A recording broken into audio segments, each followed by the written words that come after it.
l'odore del mare di Catania nel 1920. Quell'odore di vecchie tavole imbevute di salsedine, di scogli ricoperti di alghe verdi. L'aria marina trascorreva tra i pali e le passerelle di legno dei vecchi stabilimenti balneari. Il mare salato penetrava nelle narici, attaccava le mucose, faceva lagrimare gli occhi durante i numerosi tuffi a chiodo fatti dal piccolo trampolino sporgente dalla scogliera di Guardia Ognina.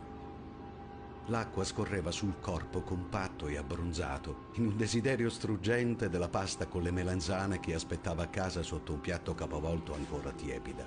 Il desiderio della pasta con le melanzane era simile come intensità a quello di vedere gli occhi della figlia dell'avvocato che si affacciava alla bassa finestra della casa di fronte. Durante quelle ore marine, mentre l'acqua grondava e si asciugava subito sulla pelle, la vita sembrava non dovesse mai aver fine. Ed era disseminata di ore bellissime, di risvegli dopo un leggero sonno pomeridiano nella stanza in penombra. Un pomeriggio di quegli anni era fatto così. Dopo mangiato, tutti andavano a dormire. Nella penombra della stanza s'udiva la voce della zia che giungeva dal fondo della casa e parlava pacatamente con la donna di servizio, dando le istruzioni per la neve da comprare per metterla grattugiata nel bicchiere del caffè freddo o nel pozzetto di legno che serviva per preparare le granite di mandorla da sorbire non appena ci si svegliava dal sonno del pomeriggio. Trascorse quelle ore caldissime, la luce cominciava ad addolcirsi. Era piacevole tirare su le cassine e lasciare entrare l'ultimo sole ormai senza più virulenza, che non scaldava nemmeno i mobili sui quali si posava. Il pensiero era teso verso il pomeriggio di via Etnea. I tavolini della birreria svizzera erano allineati sui marciapiedi, già in ombra, e i camerieri cominciavano a servire i gelati. Mentre il sapore della granita si scioglieva in bocca, c'era il pensiero della figlia dell'avvocato e dei suoi occhi nocciola che guardavano dall'alto del balcone di antica pietra bianca. Verso le 6 del pomeriggio sarebbe stata seduta con la famiglia a un tavolo del caffè della Villa Bellini e si passava lì davanti per raccogliere il suo lungo sguardo nella luce del tramonto. La via Etnea, dopo il caldo della giornata, ricomincia a vivere verso le 5 del pomeriggio. I tavoli dei caffè affollano i marciapiedi e la folla va su e giù strascicando i piedi. Mi vedo seduto a uno di questi tavolini in un chiaro pomeriggio di settembre e mi viene in mente Catania di molti anni fa. Catania, dopo la prima guerra, in questa stessa stagione. Esisteva allora, fra gli annunci economici dei quotidiani cittadini, la rubrica corrispondenze private, a 1,30 la parola. Il pomeriggio giovani e maturi spasimanti si mettevano alle calcagna delle ragazze e, stando attenti a non farsi sentire dai genitori, sussurravano loro di leggere il giornale dell'indomani. La mattina dopo, sul giornale dell'isola, appariva una mezza colonna di corrispondenze private. Sussurraivi, leggere Isola, oppure seguita via Garibaldi, amovi ardentemente, passerò ore 5 sotto balconi, segno aver letto, soffiatevi naso, scarpe gialle. Le parole sussurraivi e seguita erano scritte in neretto maiuscolo. Ma il grosso degli innamorati preferiva celarsi sotto pseudonimi mitologici: Nausica, Eliogabalo, Tantalo, Laoconte, Circe, Astianatte. Certe volte gli innamorati perdevano ogni ritegno e scrivevano frasi che l'Unione Pubblicità, sebbene a malincuore, non poteva pubblicare. Capitava infatti di leggere sul giornale comunicazioni di questo genere. Laoconte, sua inserzione impubblicabile. Cerchi attenuare tono. Teniamo a sua disposizione lire 28,50. Tutta la vita sentimentale e passionale della città era concentrata in quegli anni sulla rubrica del giornale dell'isola. La cittadinanza seguiva sul giornale le vicende amorose dei concittadini. Le ragazze cui la sera avanti era stata preannunziata a bassissima voce la corrispondenza privata si alzavano prestissimo e mandavano a comprare il giornale con la cameriera quando questa scendeva per il latte. Nella luce cinerea del mattino nell'ora in cui le capre percorrevano le strade ancora deserte con un lieve tintinnio di campanelle. Queste relazioni segrete si svolgevano sotto l'incubo di padri e mariti minacciosi che uscivano col bastone animato a fare 4 passi in via Etnea. Di tanto in tanto Elio Gabalo o Lao Conte venivano agguantati e bastonati sotto i balconi o in piena birreria da un padre o da un marito furibondi che gli calcavano la paglietta fino al collo sotto gli occhi atterriti della donna amata. La sera il pubblico gremiva ai cinema varietà all'aperto, dove c'era sempre qualcuno che lanciava, in segno di disprezzo, una manciata di soldini alla canzonettista, provocando la reazione dei sostenitori della diva, coi quali veniva subito alle mani tra le file di poltrone in ferro battuto. Era l'epoca delle rivoltelle e dei permessi d'armi. Portare il revolver era segno di virilità e di indipendenza. Figli di famiglia dall'aspetto gentile, trasecolato, gracili giovinetti della nobiltà, tenuti su a furia di olio di fegato di merluzzo, studenti di ginnasio, andavano in giro con grosse rivoltelle sotto la giacca. Cominciava l'autunno, come ora. Sugli scogli di Guardia Ognina si smontavano già gli stabilimenti balneari. Le famiglie partivano per la villeggiatura. La città assumeva quell'aspetto diradato e malinconico del settembre. La sera, lungo le strade di lava nera su cui le luci dei radi fanali accendevano cupi riflessi di metallo, si aggiravano a piedi scalzi, col paniere sotto il braccio, i venditori notturni di more, lanciando il loro straziante grido di richiamo. Notturne comitive di giovanotti dai capelli alti e tremuli si soffermavano a contrattare le more che tingevano di viola cupo il viso e le mani. Attorno al venditore notturno di more c'era sempre un'atmosfera sospesa di rissa imminente.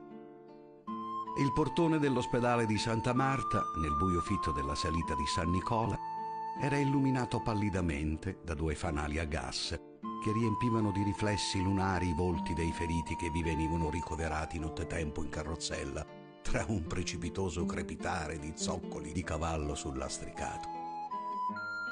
La mattina i nobili e i professionisti si recavano alla pescheria a comprare di persona il pesce fresco, che poi mandavano a casa col ragazzo, facendolo sostare un momento davanti al Circolo Unione o al gabinetto di lettura per far vedere il pesce acquistato ai conoscenti.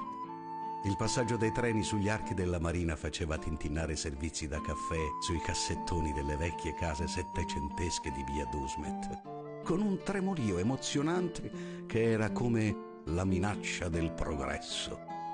Nel pomeriggio sulla via Etnea, innaffiata di fresco, uscivano i landò, coi cocchieri in livrea, col cilindro lucido calato sugli occhi e i polpacci di guazzanti entro i corti stivali tubolari. Nei bagli dei palazzotti barocchi odoranti di stallatico, i cavalli già attaccati alle carrozze, coi finimenti lustri di sego e di rame e le briglie d'argento lucidate con l'arena, scalpitavano in attesa dei baronelli che scendevano le scale calzando i guanti. Il trotto ovattato dei cavalli padronali dagli zoccoli imbottiti di caucciù suonava fitto e serrato nei viali del giardino Bellini. I signori reggevano le redini con una sola mano, essendo occupati con l'altra a levarsi continuamente il cappello al passaggio delle signore e dei conoscenti. Le scappellate erano lente, lunghe e profonde. Il cappello era appena tornato sulla testa, dopo un gran saluto che doveva subito risollevarsi in aria per una nuova scappellata. In via Etnea, verso le 6, era un continuo mareggiare di cappelli che andavano su e giù. La città aveva a quei tempi un'aria ferma e stregata. Chi ci abitava sembrava che non potesse mai allontanarsene. Roma appariva lontanissima. Varcare lo stretto di Messina era un'impresa di grande importanza, da cominciare a discutere 2 o 3 mesi prima. Catania è calma e accogliente in questo pomeriggio di primissimo autunno. La gente si indugia sui marciapiedi. Passano gli autobus diretti verso i paesi del bosco, passano ragazze con racchette sotto il braccio. I cancelli della Villa Bellini sono spalancati nella luce del tramonto. L'aria comincia a diventare violacea, si accende qualche lampada e nasce nelle strade il brusio del tramonto tra il suono dei clacson delle automobili e il lampo delle insegne violacee del neon. A quest'ora le strade secondarie sono quasi deserte. Tutti passeggiano in via Etnea. Nelle cucine del quartiere San Berillo e dello Spirito Santo riposano cocomeri avvolti in uno straccio fresco. Più tardi, dopo cena, verranno mangiati ai balconi. Mentre giù in strada un organino a manovella suona una vecchia canzonetta che dice: Va serenata celeste, celeste come gli occhi di una donna, che rassomiglia tanto a una Madonna. Va, tu che tutto hai saputo, apri il cuore.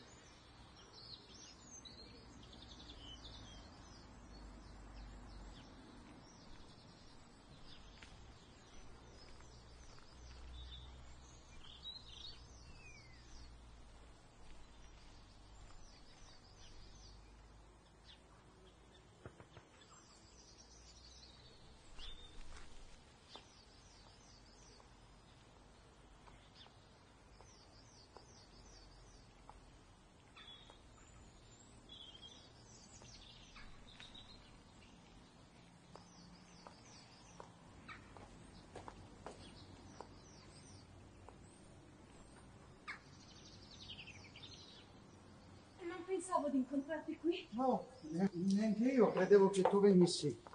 Ti dispiace se sono venuta? No, mi fa molto piacere. Perché ti fa piacere? Così, mi fa piacere. E perché? Ieri non t'ho vista. Io ero alla finestra. Tu non sei passato. Sono passato alle 5. Alle 5 ero alla finestra. Ah, forse quando sei passato mi ha chiamata la mamma per un momento.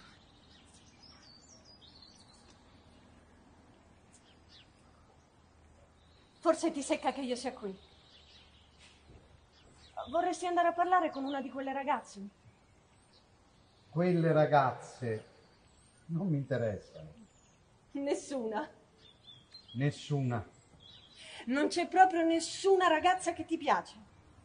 Sì, una c'è, ma non è fra quelle. E dov'è? In questa casa. E tu gliel'hai detto che gli vuoi bene? No, non gliel'ho ancora detto. E lei te l'ha detto che ti vuole bene? Credo di sì. E tu gliel'hai mai detto a quella ragazza che le vuoi bene? No, non gliel'ho mai detto. Quando glielo dirai? E diglielo, poverina, che la fai tanto soffrire. Glielo dico. In questo momento. Cosa? Che dici? Sei tu. Non è vero!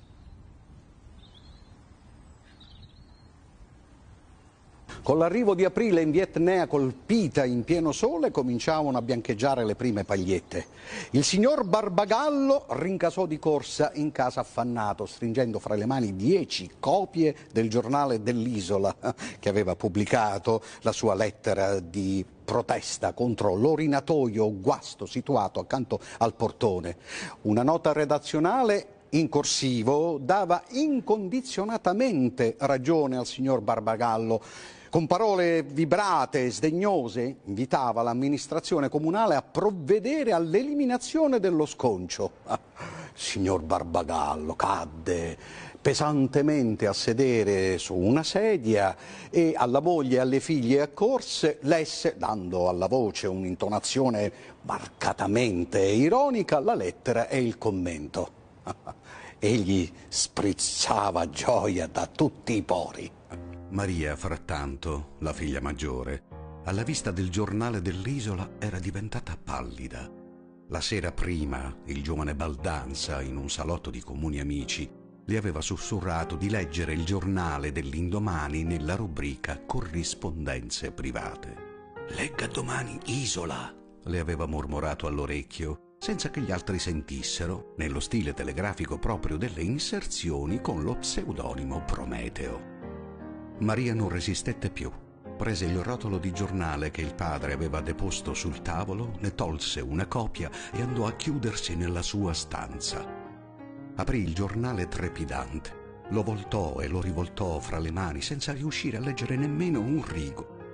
Aveva il cuore in gola. Non le fu possibile a tutta prima trovare la rubrica delle corrispondenze private. Finalmente la scoprì in terza pagina. Scorse tremando i vari pseudonimi. Signora, sussurraivi, niente. Circe, amovi, nulla. Nausica, no. Mimosa, astianatte, che non ci fosse. Erini, Prometeo, ecco. Provò un tuffo al cuore.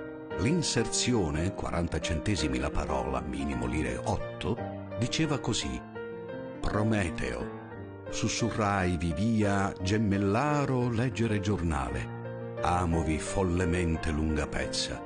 Passerò oggi ore 11. Segno aver letto, supplicovi soffiarvi naso mio passaggio. Baciovi mano divina, pre-raffaellita. Danza balla. Maria rilesse 4 o 5 volte la corrispondenza e si sentì molto felice. Notò con enorme piacere come Baldanza avesse dovuto spendere una somma non disprezzabile per quell'inserzione, e da ciò arguì che egli doveva amarla immensamente.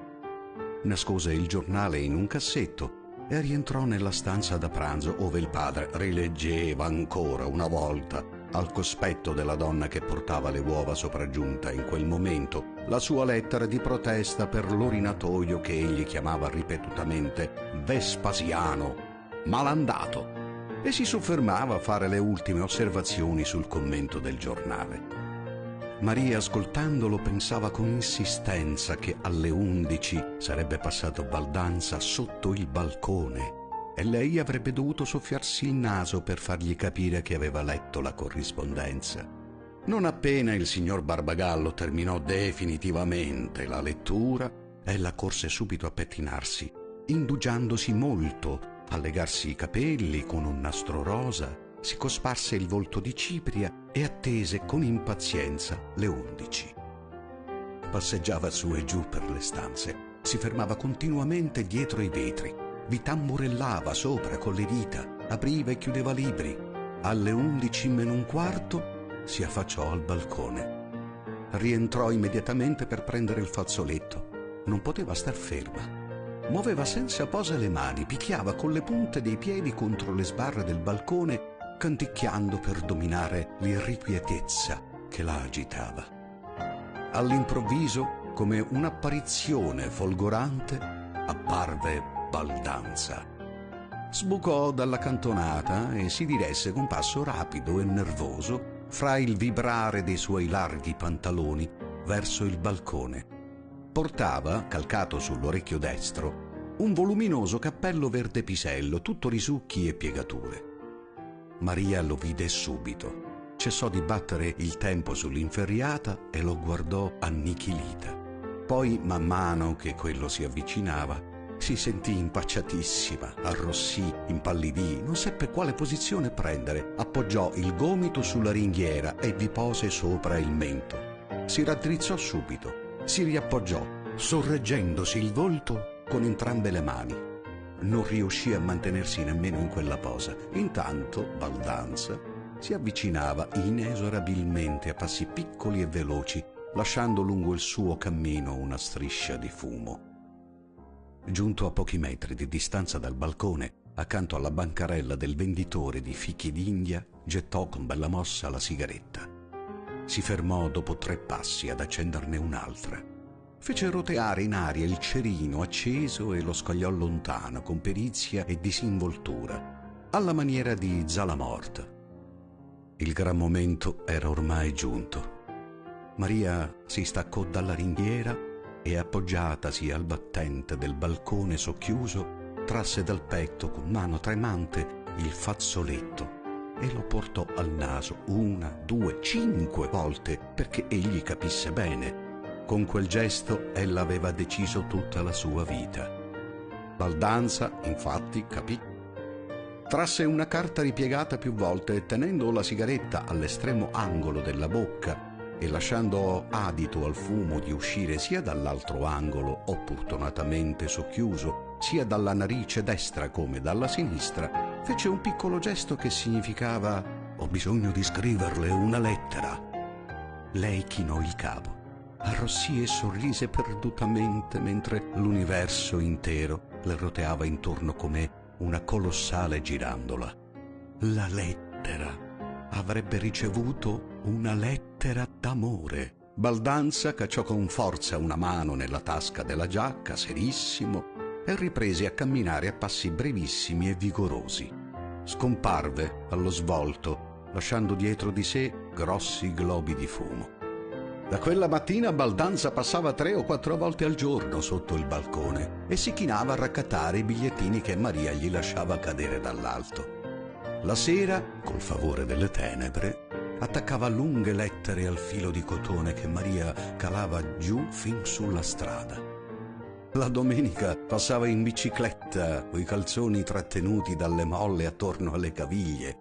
Non appena in vista del balcone abbandonava il manubrio e mettendo le mani in tasca continuava a pedalare a testa alta, a giacca svolazzante, con disinvoltura.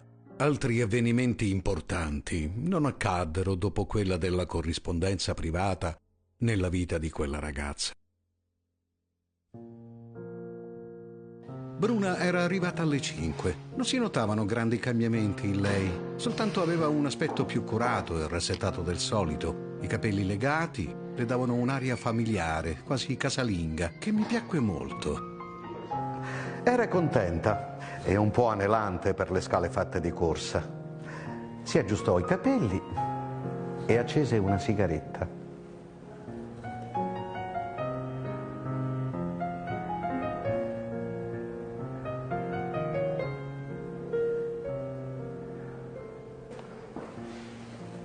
Sei contenta del tuo matrimonio? Sono felicissima. Salvatore è un ragazzo d'oro. E adesso dov'è? È in giro anche lui, per la casa. Ci siamo divisi il lavoro. Io sono stata all'UPIM e a lasciare queste bomboniere. Lui invece è andato a parlare con uno della società elettrica per l'attacco della luce. In questi giorni è libero. Gli hanno dato 20 giorni di licenza per il matrimonio. Quando è in servizio esce di casa alle 7, ma alle 6 il pomeriggio è già di rientro. Addirittura certi giorni lo lasciano libero alle 12. Il tenente gli vuole molto bene, certi giorni lo lascia via prima. E anche il capitano gli vuole molto bene, perché lui è un agente molto bravo, molto stimato. Gli vogliono bene tutti. Mentre Bruna parlava con la sua aria tranquilla e rassettata, io andavo giocherellando col minuscolo fiore d'arancia. In quella parte di giovane moglie preoccupata della casa del marito, Bruna appariva molto più interessante e desiderabile di prima, ma capivo che sarebbe stato proprio in quei giorni fuori luogo e anche di cattivo gusto cercare di turbare quella vita nuova e felice della ragazza. Accesi una sigaretta e continuai la conversazione. Insomma, gli vuoi bene? Oh sì, Era proprio quello che ti ci voleva. non potevo trovare di meglio. E poi è molto bello. Tutte le mie amiche gli venivano appresso prima che si mettesse con me. Sì, in divisa è molto bello. Sai a chi assomiglia? A un attore americano. A Cary Grant, solo che Salvatore è più giovane, ma è identico, è Cary Grant con 20 anni di meno. Anche al commissariato tutti i suoi amici lo chiamano Cary Grant. È geloso? Oh, così, come gli gira. L'altro giorno mi ha dato un pizzico che mi ha lasciato il segno perché avevo scherzato un poco con un suo amico, anche amico mio. E un'altra volta ha rotto un bicchiere perché avevo ballato con la guancia un po' attaccata con un altro suo collega, ma non è cattivo. No. E poi non ha motivo di essere geloso, perché io non gli ho mai fatto nessun torto e lo rispetto. Voglio vedere le piante della finestra. Sono cresciute molto. Anche la begonia è cresciuta molto, è quasi il doppio dell'ultima volta. Anch'io nella mia nuova casa ho un posto così, solo che è molto più piccolo, mica come questo. Voglio metterci dei fiori. Poi ti chiederò qualche rametto di geranio e di begonia. Quel colore blu è molto originale, mi piace molto. E anche quelli bianchi sono originali. Bruna sul terrazzo aveva tolto la giacca e l'aveva deposta sulla poltrona. Sfilò il vestito fin sotto le ginocchia e ne uscì fuori scavalcandolo. Rimase con le spalle nude, attraversate soltanto dai nastrini della sottoveste. Voglio metterci una pianta di gelsomino come la tua e anche un'edera variegata. Lo spazio non è molto, quindi non ci sta molta roba. Si era seduta sulla poltrona, si era tolta le scarpe e cominciava a sfilarsi le calze. Avevo seguito quell'operazione nota ma inaspettata quel giorno, che d'altronde era stata rapidissima, con un senso di imbarazzo e quasi di rimorso, provando come uno strano sentimento di repulsione verso quello che stava per accadere e di solidarietà verso l'agente di pubblica sicurezza così rapidamente e tranquillamente ingannato appena 2 giorni dopo le nozze, prima ancora di aver preso possesso della nuova casa che con tanta cura stava mettendo su per andarci a vivere con la moglie. Ma questo sentimento fu di brevissima durata. Mi attraversò il cervello con la rapidità di un lampo. Bruna si era sfilata alla leggerissima sottoveste. Girandosi verso di me mi disse sorridendo: Che fai? Mi disse a mezza voce: Spogliati. Lei si prodigò negli amplessi come mai aveva fatto. Poi guardò l'orologino che aveva al polso. Sono in ritardo. Alle 6:30 devo trovarmi davanti alla Rinascente, ho appuntamento con Salvatore. Però ancora sto un po'. C'è del tempo. Il tempo di fumare una sigaretta. Fa freddo. Vuoi vedere la fotografia di Salvatore? Non è venuta molto bene. Lui è molto più bello di così. Ma tanto per fartene un'idea. Trasse fuori una piccola fotografia a formato tessera, nella quale era ritratto Salvatore. E allora? È o non è un bel ragazzo? Lui è molto più bello di così. Certamente, è bellissimo. Rimise la fotografia di Salvatore nella borsetta e uscì promettendo di telefonare fra qualche giorno. Ripensai a quel viso da Cary Grant rionale, giovane e onesto, che era in giro per uffici e magazzini per mettere su il suo appartamento di novello sposo, mentre sua moglie se ne stava a letto con me. Tutto questo mi dava come un senso di ingiustizia e di inutilità di vivere. Calava il tramonto. Dietro le vetrate dello studio si vedeva il cielo di maggio che si cominciava a colorare di rosa. Ogni tanto una rondine veniva a stridere davanti ai vetri e subito scompariva. Nel silenzio giungeva come un brusio lontanissimo, appena percettibile, il rombo degli autocarri e dei filobus che passavano. Il tempo passava sulla terrazza. L'edera variegata aveva ormai 19 anni, così pure la vita americana. Poi sarebbe arrivata la morte, che non aveva mai cessato di avvicinarsi un poco ogni giorno durante tutti quegli anni. Ricordavo benissimo la mattina in cui il giardiniere calabrese mi aveva portato quella piantina di edera. Una mattinata del 1940, alla vigilia della guerra. Adesso erano passati 19 anni. L'edera era soltanto un poco cresciuta nel vaso rettangolare e il tronco era diventato rugoso, ma su per giù era la stessa. Però la morte si era avvicinata un bel po' durante quel periodo. Fra altri 19 anni, il tempo di far crescere un'altra pianta di edera, la morte sarebbe stata ormai vicinissima, se non fosse arrivata prima. E il tempo del 1940 in poi era passato velocissimo. Questo secondo periodo, quest'altra corsa verso la morte, sarebbe stata ancora più celere della prima. Mentre mi passavano per la testa questi pensieri, rivedevo Bruna rivestirsi rapidamente, dopo aver fatto tanto all'amore, per correre verso l'appuntamento col marito, un po' stanca, e provavo per questo come un indolenzimento in fondo al cuore. Ma l'idea che lei si presentasse al marito ancora calda, umida e spossata dai suoi amplessi mi riaccese il desiderio e non pensai più alla morte. Pensai che se lei fosse stata ancora lì, volentieri si sarebbe spogliata di nuovo per fare all'amore ancora una volta. Un po' sfiniti tutti e due, ma provandoci un gusto straordinario appunto per questo, e anche al pensiero di Salvatore, che aspettava davanti alla rinascente. Il telefono che squillava mi distolse da questi pensieri.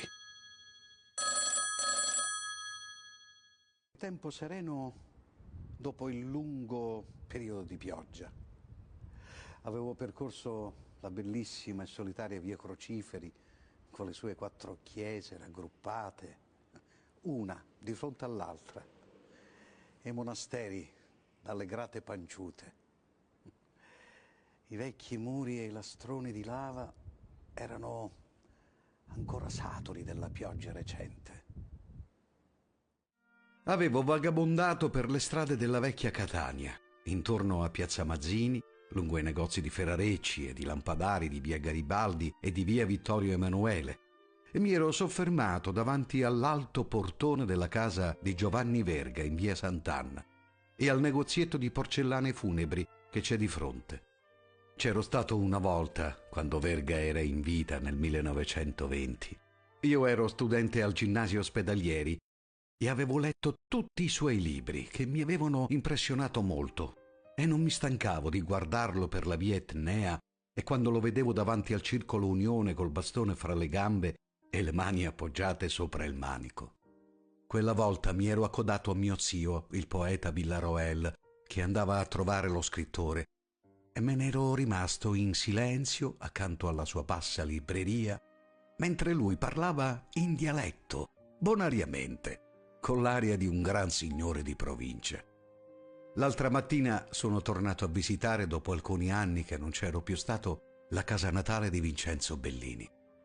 Una donna in ciabatte che sfaccendava sotto l'androne mi indicò familiarmente a salire la scaletta che porta all'appartamento. Dopo pochi gradini ripidi, attraverso una portoncina incassata in un muro spesso, si entra nella prima saletta che, nonostante da tanti anni trasformata in museo belliniano, conserva sempre quell'aria intima di casa privata. Sembra di entrare in uno di quegli appartamenti della vecchia Catania, abitati ancora oggi da piccoli impiegati. Nella luce calma e malinconica che arriva dai balconi che si affacciano sulla via Vittorio Emanuele, i cimeli sono disposti con cura nelle piccole stanze. Ecco l'alcova dove nacque Vincenzo. Adesso c'è il suo cembalo che la riempie quasi tutta. Ha la tastiera scoperta come se Bellini vi avesse suonato poco fa. I piccoli oggetti personali appartenuti al giovane maestro, conservati dietro il vetro di una teca, in questa luce di casa catanese sono ancora pieni di intimità. I 2 orologi da panciotto con la loro chiavetta per caricarli, le spille da cravatta, lo snello bastoncino con un bottone d'argento al posto del manico, le scatoline casellate, i posacarte e i calamai. E fra queste piccole cose quel cartoncino con sopra disegnata una lira musicale. La lira ha 5 corde, delle quali una è costituita da un autentico capello di Vincenzo Bellini, incollato sulla carta. È un capello chiaro, quasi evanescente. Un'altra ciocca di capelli biondi di Bellini è custodita dentro un minuscolo astuccio rotondo. Sulle pareti, accanto ai cartelloni dei teatri dell'epoca che annunziano prime e repliche della Sonnambula, della Norma, dei Puritani e di tutte le opere belliniani, ci sono le riproduzioni dei principali teatri che videro trionfare o cadere la musica di Bellini. Il modesto appartamento è pieno di testimonianze di gloria che sembrano conservate da un padre orgoglioso dei successi del figlio morto giovane. Una luce simile, da una strada uguale a questa, la via Garibaldi, a pochi passi da qui, riceve lo studio di Giovanni Verga. Entro nella stanza dove sono custoditi gli autografi delle opere di Bellini. I manoscritti ingialliti, un po' accartocciati, mostrano i segni delle note tracciate rapidamente dalla mano del musicista, le sue cancellature. Il primo riordinamento di queste carte fu fatto subito dopo la morte di Bellini da Gioacchino Rossini. Si vedono infatti qua e là le enumerazioni e le annotazioni fatte di pugno di Rossini con una calligrafia regolare e inclinata, da scrivano. Ma ecco il pezzo forte della raccolta. Un quaderno di appunti musicali. In esso Bellini annotava uno dietro l'altro e senza che avessero alcun rapporto fra di loro, anzi spesso essendo di natura diversissima una dall'altro, i motivi che gli venivano in mente. Le frasi musicali sono trascritte di seguito. L'unico segno che le divide una dall'altra sono dei leggeri trattini che a prima vista non si notano nemmeno. Da questo quaderno Bellini traeva poi brani che inseriva nelle sue opere. Il sistema di lavoro era ordinato e previdente, inteso ad evitare qualsiasi spreco. Egli metteva da parte duetti, frasi d'amore, marce funebri, descrizioni, in attesa che gli potessero servire. A mano che qualche frase era da lui utilizzata, la cancellava con un metodo quasi burocratico, con pochi tratti, in modo da evitare di doverla adoperare distrattamente in qualche altra opera. Ecco, 2 motivi cancellati che furono inseriti nella norma, un altro nei Puritani e altri ancora. Molte però sono le frasi che non furono mai adoperate, forse perché la morte arrivò troppo presto per il giovane musicista. Così, fra quelle carte ingiallite e quegli oggetti personali, è passata sotto i miei occhi vivissima la breve vita di questo giovane catanese di eccezionale talento, pieno di entusiasmo e anche di voglia di arrivare, che quasi ragazzo vide trionfare la sua musica in tutto il mondo.